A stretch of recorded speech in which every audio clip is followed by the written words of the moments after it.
أعوذ بالله السميع العليم من الشيطان الرجيم. بسم الله الرحمن الرحيم. وصلى الله على سيدنا مولانا محمد وعلى آله وصحبه وسلم تسليما كثيرا.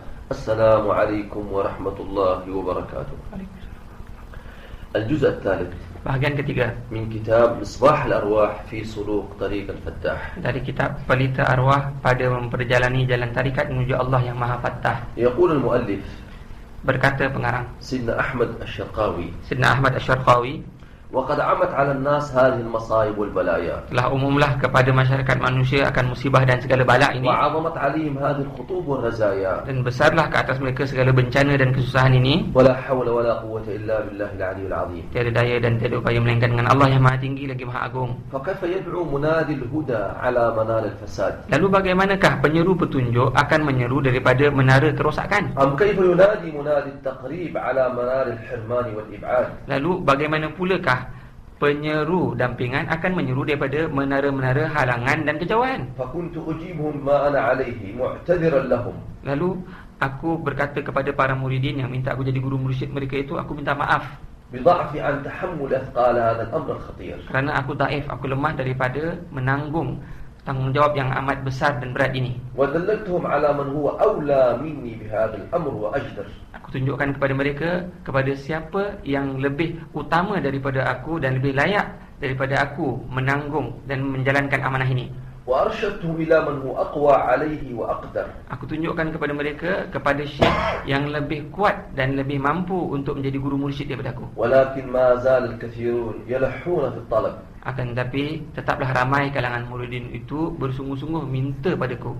ورأيت من خواص الإخوان استحسان إجابتهم. Dan aku mendapati di kalangan golongan khawas pada ikhwanku itu, mereka suka kalau aku menerima permintaan itu. فكنت أعجب لطلب الناس مني ذلك مع عدم علمهم بإذن الأستاذ الوالدي بالإرشاد. Maka takjublah aku dengan permintaan mereka kepadaku untuk menjadi guru mursyid, sedangkan mereka tidak tahu bahawa almarhum ayahanda guruku telah memberi aku izin menjadi guru mursyid. وأحمد الله سبحانه وتعالى على ستره عنهم. Aku memuji Allah Subhanahu wa taala yang telah menutup aku dari mereka. لأني كنت أستنسم منه نسمات الراحة والارتياح. Kerana bila tidak menjadi guru mursyid itu, aku merasa senang hati dan rehat. وأستروح بعدي عن تلك الأخطار أرواح السرور والانشراح. Dan jiwaku rasa senang apabila aku tidak memegang tanggungjawab ini.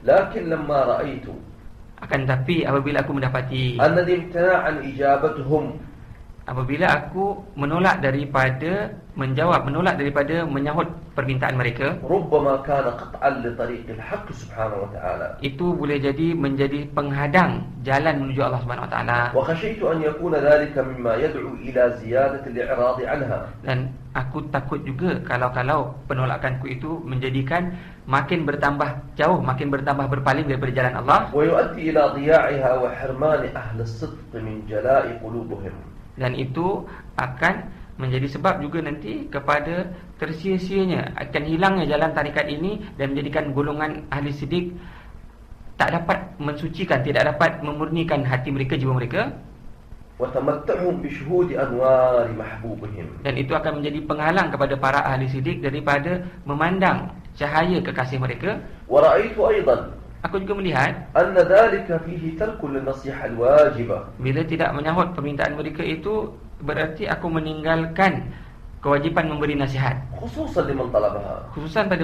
khususnya pada mereka yang meminta nasihat. لهذا تحتمت علي إجابة طلبهم. Maka atas sebab inilah menjadi kefarduan ke atas diriku untuk menyahut permintaan mereka. ودخل قوم على يد هذا الفقير في الطريق. نسأل الله سبحانه وتعالى أن يدلهم على من يدلهم عليه. Dan masuklah satu kaum melalui tanganku yang fakir ini, masuklah mereka ke jalan tarikat.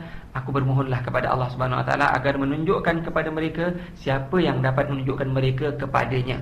وأن لا يجعلنا حجابا لهم عمن يقربهم إليه. Dan semoga Allah tidak menjadikan kami ini hijab kepada mereka dari segala yang dapat mendekatkan kepadanya. ورأيتهم في احتياج إلى معرفة حقيقة الطريق التي ندعوهم إليها. Aku melihat para muridin itu juga amat berhajat dan memerlukan untuk mengetahui makrifat jalan tarikat yang kami serukan ini. ونعاهدهم على التمسك بها. Dan aku meneliti mereka, aku berpegang teguh untuk aku komitmen untuk mendidik mereka berpegang teguh dengan jalan tarekat ini.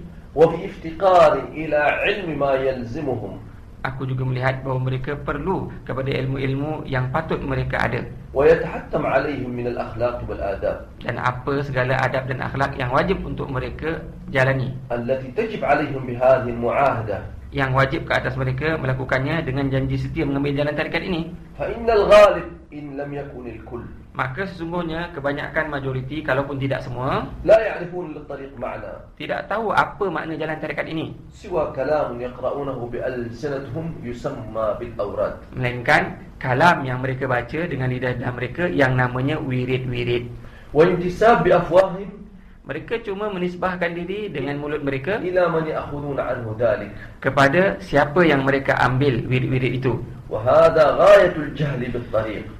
Yang demikian ini adalah puncak kejahilan terhadap jalan tarekat, حتى صار المنتسبون إليها hingga jadilah mereka yang menisbahkan diri kepada jalan tarekat ini في بعد عن ذوق لذة الطلب لحضرة مولاهم. dalam keadaan jauh daripada menerima zauk kelazatan menuntut Allah Subhanahu Wa Taala, وتجاف عن موارد من عمهم بإحسانه وأولاهم. mereka juga jauh daripada sumber-sumber kurniaan Tuhan yang telah memberikan nikmat dan mengutamakan mereka. فساقني ذلك إلى تأليف هذه الرسالة Yang demikian itulah telah menyeret aku untuk mengarang risalah ini, ليستنير بنور إرشادها المريدون. agar dengannya para murid dapat mendapat pencahayaan dan petunjuk, ويهتدي بها في سلوك طريقنا الصادقون. agar dengannya para murid mengambil hidayat petunjuk dalam perjalani jalan tarikat kami ini menjadi golongan yang shadiqun. وسميتها بمصباح الأرواح في سلوك طريق الفتاح. Aku namakanlah risalah ini sebagai Misbahil Arwah, pelita arwah pada memperjalani jalan tarikat menuju Allah yang Maha Fattah. وأسأل الله سبحانه وتعالى Aku mohon kepada Allah Subhanahu Wa Taala أن ينفع بها agar menjadikan ia bermanfaat, ويجعلها خالصة لوجه الكريم agar menjadikan ia khalis, tulus murni kepada wajahnya yang suci, وسببا للتمسك بصراطه المستقيم dan menjadi sebab untuk berpegang teguh kepada jalannya yang mustaqim وطريقه القويم. dan perjalanannya yang teguh. وإلى الله أبرأ من الحول والقوة. Kepada Allah aku berserah melepaskan diriku dari daya dan upayaku. وعليه أعتمد وبه أستعين. Kepada Allah aku bersandar dan minta tolong. بهذا ننتهي الجزء الثالث. Dengan ini, إن شاء الله نبدأ بالجزء الرابع. dengan ini berakhir kita pada bahagian ketiga. Kita akan menyambung pada bahagian keempat. ونقول سبحان ربك رب العزة عما يصفون وسلام على المرسلين والحمد لله رب العالمين.